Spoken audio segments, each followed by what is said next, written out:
হরে কৃষ্ণ। বৈষ্ণবের প্রতি যদি ক্রোধ উৎপন্ন হয় তাহলে কি করণীয়? শ্রীকৃষ্ণ চৈতন্য মহাপ্রভু ওনার শিক্ষাষ্টক্রমে বলেছেন, ত্রিনাদপি শুনেছেন তরুরিব সহিষ্ণুনা অমানিনা মানদেন কীর্তনীয় সদাহরি। যে প্রত্যেক ভক্ত হবে তরুর মতো সহিষ্ণু, তৃণের মতো হীন। একটা তৃণকে যখন আপনি পা দিয়ে মারিয়ে যাবেন, সেই তৃণ মাথা উঁচু করে আপনাকে কিছু বলবে না। ভক্তকে এরকমই হওয়া উচিত, কিন্তু আমরা কই পারছি। তো তার প্রতি ক্রোধ কেন উৎপন্ন হচ্ছে? কারণ তিনি কিছু ভুল করছে। যখন তিনি কিছু ভুল করছে তখন তার প্রতি আমাদের ক্রোধ হচ্ছে, রাগান্বিত হচ্ছে। কেন করছে এটা? আমরা অনেক সময় প্রতিশোধ নিতে চাই, তাকে শিক্ষা দিতে চাই, তাকে উপদেশ দিতে চাই, কিন্তু শাস্ত্র কি বলছে? সেটা কি আমাদের উচিত? আমাদের কি রাইট আছে তাকে উপদেশ দেওয়ার, তাকে শাস্তি দেওয়ার? যদি শাস্ত্রে বলছে, যদি গুরুদেব হন তাহলে তিনি তার শিষ্যকে শাসন করতে পারেন, আদারওয়াইজ তাকে শাসন করার আমার কোনো কর্তব্য নেই। যদি সে আমার অধীনে না হয়, আমার অধীন হলে তাকে আমি শাসন করতে পারি। তারপরেও কিভাবে শাসন করা উচিত? যদি নর্মালি যদি অধীন না হয়, আমরা কিভাবে যদি খুদ দেখি উনি ভুল করছে, তাহলে আমরা কিভাবে তাকে শুধরাবো?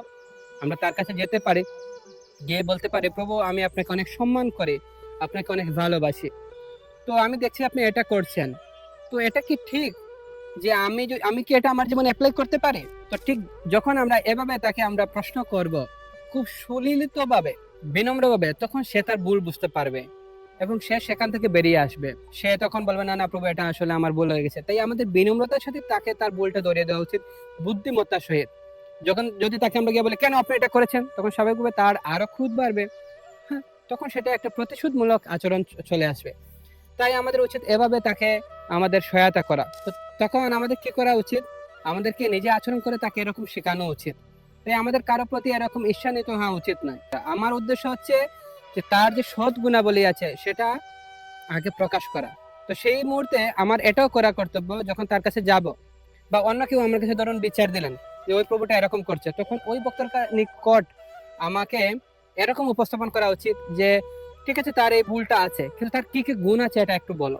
তখন তার প্রথম গুণাবলীগুলো আগে তুলে নিয়ে আসা উচিত। তার যখন গুণগুলো আমরা প্রকাশ করব, তখন স্বাভাবিকভাবে দেখব যে তার এই দোষটা তার এই হাজার গুণের তুলনায় খুবই তুচ্ছ। তখন তার প্রতি আমরা ক্রোধ হবে না, ঈর্ষান্বিত হবে না। তো শিল নীলাঞ্জন স্বামী মহারাজ তিনি তার একটা প্রবচনে বলেছিলেন যে, যদি কেউ একটা লাইনে দাঁড়িয়ে থাকে হাত ধোয়ার জন্য, মানে প্রসাদ পাওয়া শেষে সে হাত ধুবে, তো সামনের জন তিনি আগে হাত দিয়ে চলে গেছে, কিন্তু পরের জন সেও তো একটা না একটা মুহূর্তে হাত ধুবে, তার হাত পরিষ্কার হবে। তাই বলে সামনের জনের উচিত নয় এরকম চিন্তা করা, ওরা সবাই পচা, ওদের হাত একটু আছে, আমার হাত পরিষ্কার। যেহেতু তিনি ভক্তি করছে, একদিন ক্রমান্বয়ে তিনি শুদ্ধ ভক্তে পরিণত হবেন।